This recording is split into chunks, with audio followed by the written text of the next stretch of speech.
Cool. Yeah. Well, one thing I wanted to talk about, I've been doing, I don't know if you guys have checked it all. One of the new projects I've been working on since I'm home with an abundance of time, and something that's important to me is discussing the discussion of aromanticism. I don't know if you guys Okay. have. Yeah. Yes, I was actually, I wanted to talk. I asked Justin before the podcast. I said, "Hey, should I talk about this because I followed you on Instagram recently, and I thought I already had you followed for some reason, and I saw that, and I wanted to ask you almost to enlighten me because I personally had never heard about that before." So, Yeah, most people don't, and so I started a YouTube. I already had my nicknames for YouTube. I never really knew what to do on there, but since I've been home and actually have something kind of to discuss. I've been doing like a series on it. So I first uploaded a video 2 years ago just because like I had a lot of people on Instagram asking me about it and Facebook whenever I post about it. So I was like, I'm just gonna do like a video where I like get it all out as much as I can and get people like, that way I can just like send people to it so that I don't have to like keep answering the same thing over and over and over again. Mm-hmm. So I posted that like 2 years ago and it's like done pretty well. Like if you look up aromanticism online, it's one of the top viewed videos on the topic, which is pretty cool. Oh, wow. And I'd say like at least like, yeah, it's got, I mean, nothing like super crazy. It's like maybe 15,000 views. But nothing super crazy. Flexing. we were just talking like, nothing humble crazy as fuck, dude. bro, we were just, like 5 minutes ago, like, yeah, 6ix9ine has 42 million views. That's so true. Like 15,000, you know what I mean? Like, and you know what I mean? So it's subjective. Anyway, so over the years, it's actually done pretty well. Like people continuously find it, with it being one of the higher viewed ones. I think Instagram or YouTube pushes it to the top. So when people are looking for aromanticism, they typically tend to find my video. And I've been getting a lot of comments on there and stuff. And it's like, it's really amazing to me how emotional people get within the comments about it, because it is such like a weird thing to deal with, especially before you know what it is. And not to cut you off, but just before we dive into it, can you explain what it is? Just because. Oh yeah, I was getting there. I was just kind of explaining. Yeah. Oh, okay. I didn't want people to be like 3 minutes clueless and then like be like, oh, okay. I got you. I'm kind of leading back into it. So so I've been doing the series more recently just because we're home. We have a ton of time to kill, whatever. And so I've been like breaking down the concepts or whatever, my experiences, the minutia, I guess, of it, and how it differs from normal people, I'll say, lives. And it's been really good. Like there's been a pretty good response to it and everything like that. So to Justin's question, for those that don't know out there, aromanticism is a designation or basically how you relate with people where you do not have the orientation. Sorry, that was what I'm looking for. Is an orientation where you don't have the capacity for romantic attraction. So I typically like to explain it through asexuality first, just because it's a little bit easier to explain like what's sexual and not sexual versus what's romantic and not romantic. Yeah. So for anybody that doesn't know, like the way you're attracted to people varies in a couple of different ways, and two of the main ones are romantically and sexually. So like, just because you find somebody hot and you think you might want to have sex with them doesn't mean that you're going to fall in love with them. See what I mean? Mm-hmm. So these are clearly two different types of attraction. So that's important because a lot of times people think like they're always intertwined, and like but they're not. They're very not. You know what I mean? Yeah. And so asexual people, for instance, and for just to clarify, like these are how people are born. The same way people are born gay or straight. Like while I understand that some people can experience trauma so severe that it can like make you operate in a way like this, that's not the normal way that people end up asexual or romantic. Typically, majority, as far as I know, it's just how you were born and how you develop. So an asexual person is a person that doesn't experience sexual desire for other people. They can still, from what I understand, some asexual people can still feel sexual attraction, like they might even still watch porn. Some of them still masturbate, but they're like not attracted to, like how gay people are only attracted to people of the same sex. Straight people are only attracted to people of the opposite sex. Asexual people aren't attracted to anybody, are sexually attracted to anybody. Okay. Excuse me. And so these people, like they just don't like, never when they're with another person, the way that you might like get turned on or the way you might like want to physically be intimate with someone like that, like it never occurs to them, it never happens to them. Those thoughts don't cross their mind like that.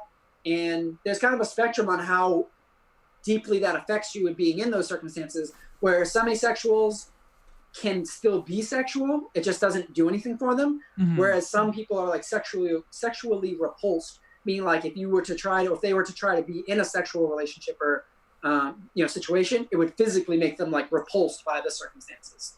They're like physically withdrawn. Like in the same way that you might be sexually like repulsed by like being with someone you're not sexually interested in. They're not sexually interested in anybody, so they're literally like withdrawn, repulsed by that. But just because you're asexual doesn't mean you're aromantic. Sometimes they're together. So sometimes people like they're just basically platonic at all times. They have no interest in being romantically involved with anybody. They have no interest in being sexually involved with anybody. They are just cool as they are by themselves. They don't want anything more than that. They just want friends. Mm-hmm. Some asexual people, meaning they don't have sex, still can fall in love and want to be in a relationship. So it can be a bit trickier for them to find a partner that has those same needs, because if they're dating somebody that does require sex, that's a conflict of interest and it might not work out. You know what I mean? So that's kind of where it comes into where I was saying before, where some asexual people aren't sexually repulsed. So they could still maybe date a person. It's called allosexual, for those who don't know. So like if you're asexual, that means you don't have the sexual desire. People that do have sexual desire, like the three of us, presumably, are what they call allosexual. That means that you do like sex. Okay. So if an asexual person is not sexually repulsed, they could still date somebody and have sex with them. They're not really getting anything from it, so they might not like pursue it and like try and do it, but like because they know their partner wants it, they can do it for them. Okay. But if they're asexual and sexually repulsed, they probably cannot engage in sexual activity with a partner. So it would be really difficult for them to date somebody that needs that kind of sex or that kind of intimacy without maybe like a poly relationship where they can get that sexual gratification from somebody else. So I say that to flip it back to aromanticism now, because just like basically put the same kind of blueprint over romantic attraction. Mm-hmm. That's a bit harder to understand, I think, for a lot of people, because like what isn't sexual is a bit more objective. You know what I mean? Like obviously sex is sexual. You know what I mean? Like, when someone's touching you sexually, it's a bit more objective compared to when it's not. Whereas romantically, like it's very vague. It's very subjective. It's very like, what I might think is romantic, you might not. You know what I mean? And so it can really be difficult to like interact with people and even casually date, because whereas I'm aromantic, I'm still allosexual, which means I'm still a sexual person, as I've previously discussed. So I still like to like casually date. I still like to have sex. I typically only have sex with like friends that I have like a casual like hookup thing with, but it's with friends usually. We just have a sexual component to our relationship, I guess. Yeah. But you know what I mean? Like not everybody I hook up with is also aromantic. So sometimes, despite their intentions, they can still get feelings for me and stuff like that, and then it can become a bit complex and complicated because they're getting romantic feelings, and even if they're trying not to, if I feel in my mind that things are getting romantic, or like they're relying on me in a romantic fashion, I get very romantic repulsed. So literally I'll withdraw. Like all my years of trying to date, I started dating really when I was like 17. I tried dating a couple of different people throughout like my late teens into early 20s, and it just never went well. My longest relationship was 8 weeks long, and that was like difficult to get through. Yeah, like it's just the repulsion sets in so quickly and so like significantly that like it's hard, because mentally I still like them. Like I obviously wanted to date them, and I still do want to date them, but it's just like physically inside, it's just like I need to be away from that person. Like I just can't be around them. They just literally, it's grating. Their personality, their actions, to touch them is like, or them touching me is grating to me. It's like, it's weird, man. It's really frustrating when I was trying to do that kind of thing, because I thought, you know what I mean, like you grow up thinking that like everybody can fall in love, you know what I mean, and like that's what everyone is pursuing. Like that's the number one thing you want to do, you got to do, and everyone is capable of it. And then so it's a really weird realization to kind of be like, why isn't this working for me? Am I broken? Which if you guys go through any of the comments on my videos, that's like a massive popular thought that a lot of aromantic people have, is like I'm broken, or a lot of times we get accused from partners that we're robots because we're not sharing that same feeling with them. And while we're in this period of like not understanding ourselves because we don't know that this is an option, we are like susceptible to like, maybe I am like kind of a robot. Maybe my fucking emotions don't work well or at all. I think one of the things I enjoy, because I did kind of peruse just because I do a little bit of research on our guests, and I think one of the interesting things, and I'm sure Brian will find it interesting too, is the fact that there's such a big aspect of love in our general pop culture and and music and video, just everything literally everything, an aspect of love to it. So to know that at an extreme or in large quantities you're romantically repulsed by these ideas and concepts is just very interesting to be almost engulfed by it, because like you said, the main thing that some people are driven by is to find and pursue love, which is something that isn't, or romanticism isn't what it is, you know? Yeah, man, it's really wild because, like you're saying, like we're literally inundated from like the time you're born. You see your parents typically together. You know what I mean? So day one, you're seeing, and then like even like kids' cartoons, like there's usually some kind of love interest. You know what I mean? Whether they're holding hands or kissing or something, or your parents are like, oh, is that your girlfriend? Like, like every way so you look, romance is shoved down your fucking throat, and like you just assume that like. It's the same thing with asexual people though, because once you get a certain age, everything's about sex. You know what I mean? Like everyone's talking about sex. That's like when you're meeting like new coworkers, whatever, everyone's talking about sex, talking about who you hooked up with, blah blah blah. And so as I'm not asexual, but I talk to asexual people. I'm like, dude, it's like really difficult sometimes to like understand yourself and your place in society when like you are not sharing that same experience that the majority of people are. And so similarly, as an aromantic person, it's just like, everyone's talking about falling in love and everything like that. And before I knew it was aromantic, I was like, dude, I just don't know. Like, it's just not whatever y'all experiencing. I am not experiencing that. And it's weird to like think that because, before I knew about aromanticism and that there were other people experiencing this, it's just like, all right, like, how can I be the only one that's not sharing this experience? I don't understand. Yeah. So it's like, again, it's like, oh, I must be broken. Like there must be something wrong with me. And like, what is it? But it never felt like it was a trauma thing. Like I never, it wasn't like I was like, people were like, oh, you're scared of commitment. I was like, I was usually the one pursuing the partner. Like I was always the one, like, cause conceptually it sounds fun. Like in the way everyone, like, the things people do for love, like it must on be paper. amazing. Yeah. It sounds great. Yeah. It must be fucking amazing for people to do the things that they've done. And I'm just like, I just don't know. I have no concept of what that could be ever, like whatsoever. And so it's just like, it's weird. But on the flip of it though, like the more I thought about it, especially once I learned I was aromantic, it was like, I was almost there anyway. Like I often tell people, like, to me, when I learned about aromanticism, it was like I knew my way around a dark room very well. And then when I learned about aromanticism, it was like someone turned the light on. I was like, oh yeah, like I pretty much figured it all out. But like knowing that it's like it's like a thing and other people are having the same thing, like, oh yeah, this totally makes sense. Cause like by mid-20s, I was like done. Like I kind of stopped doing relationships. Anybody I was involved with sexually, I was like always very upfront. I'm like, listen, like I just don't do relationships. I don't really know why. I just don't like work like that. So, it's strictly casual. If that's not going to work for you, if you're looking for something more, then let's just not pursue that. We'll just be friends. So, communication is always a really big, important part of that, or any relationship, honestly. And so that was a really thing. But like, yeah, once I learned about aromanticism and that there were other people like me, I was like, holy shit. And so now that I'm doing these videos and I see all these people coming in and like, dude, if you go through the comments, it's amazing. People literally like, I'm in tears right now. Like, because you just go through so long and like, thankfully I'm like pretty well balanced. So even though this like one area of my life has been like kind of confusing, it was never like, I don't know, like, let me change up real quick. I think because I'm so romantic repulsed, it was very clear very early on, like I said, 8 weeks, my longest relationship, it was very clear very early on that like whatever was happening was not for me, like unequivocally. I just, there was just no way I could like, the most extreme version was that 8-week long relationship was the longest it went. I was hoping, I was like, all right, you know what? Like maybe if I just like stay with it and I like plow through these bad feelings, it'll like normalize and I'll get through it and things will be fine. Like maybe like, I don't know. It's the only thing I can think that I haven't tried yet is just like, just being miserable and dealing with it, and hopefully I break through it or something. So I stayed a couple extra weeks and got to the point where we went to hook up and she like went to go down on me and like my dick was just not working at all. Like not even a little bit, not like a little, maybe you could like literally like if it could have gone inside, it would have went inside. Like that's how repulsed I was feeling. And I mean, that's a pretty clear indication that like whatever you're doing is not working for you. You know what I mean? So for me, it was like, even before I knew it was aromantic, I just knew that lifestyle, those actions, that was just not going to work for me at all. And so that was like mildly disappointing, but just to know that for the most part, I was like, it's cool. Like, I'm just not sweating it, because also as a romantic, I don't have the desire for that either.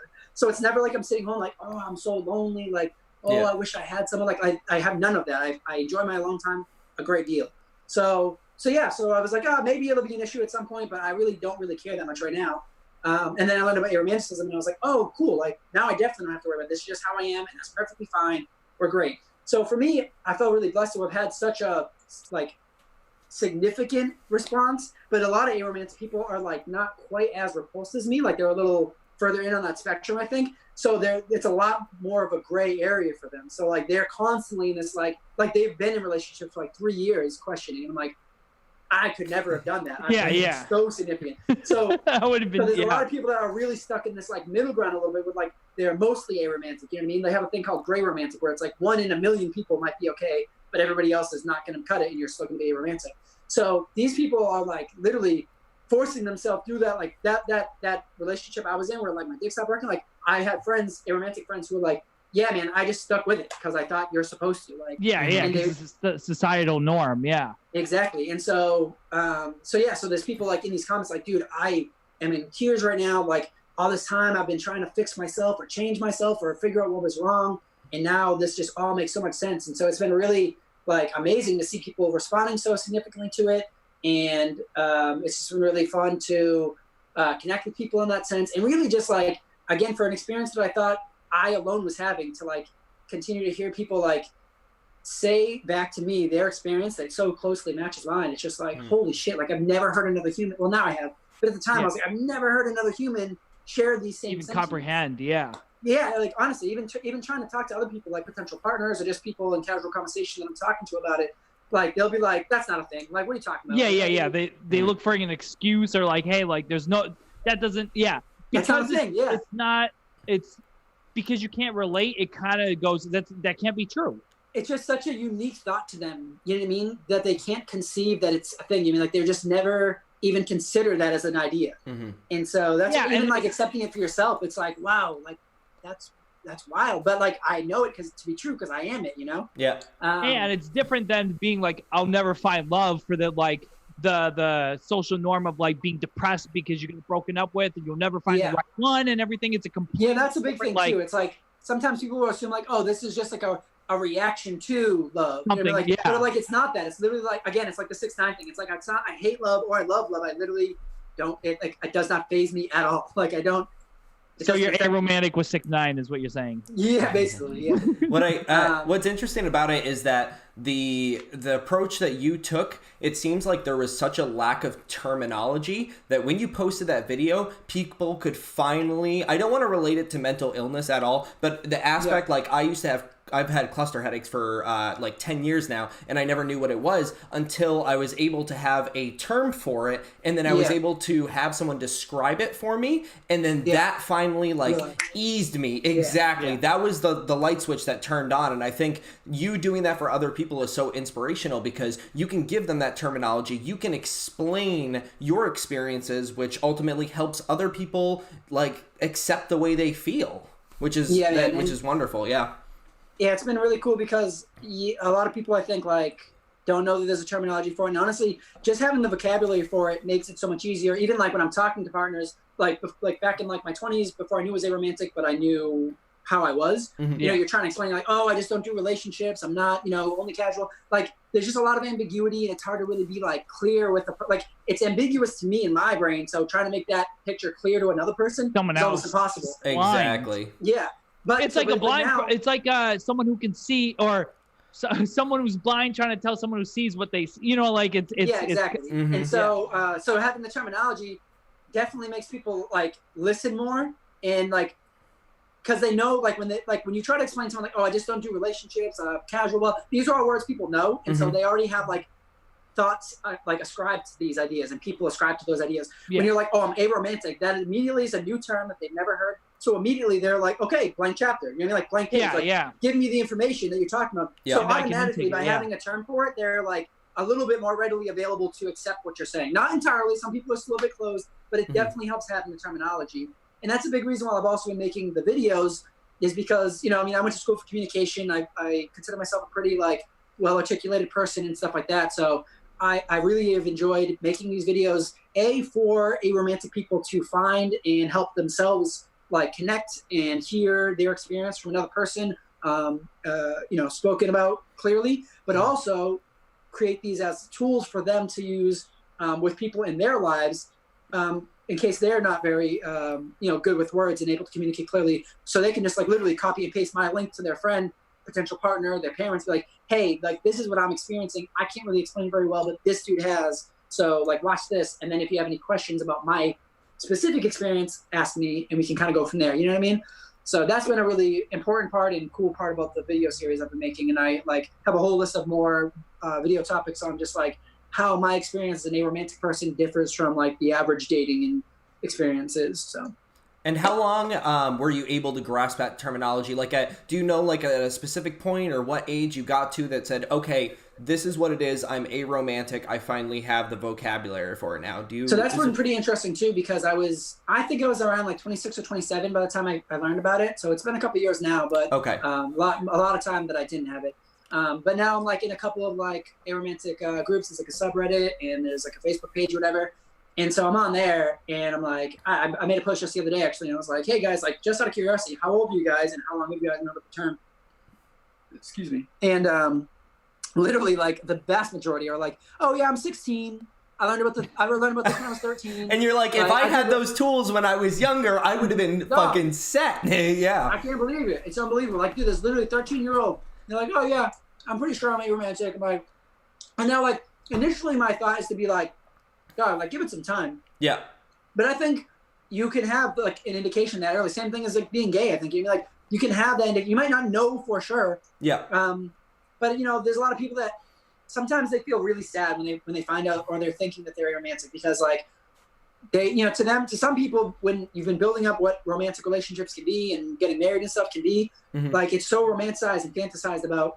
To learn that you're not going to be able to do that can be fucking gut-wrenching. Like, for me, it wasn't a big deal. I didn't really care that much. It was disappointing, and sometimes it still kind of is, but overall, I don't care. But, like, I had a comment the other day. This girl, like, she's like, I am hysterical. I've been crying for 2 hours, like, because I think this is me, and, like, just to know that I'll never be able to have this romantic relationship. Like, to some people, it's like, telling someone they're barren, and they'll never be able to have children, and they always wanted to be a mom. You know what I mean? It's like, you just know the things that you're not going to be able to do in life. But to me, I'm like, dog, like, there's so many pros to being aromantic, though, because, like, when you think about all the crazy things people do for love and like how many like traumatic experiences they go through and bad partners they go through and how much time they waste in bad relationships and getting cheated on and the heartbreak, I'm like, dude, like that's one reason why I think in retrospect that I was always so sure of myself and mature, because like I feel like a lot of allo-romantic people that experience romantic attraction,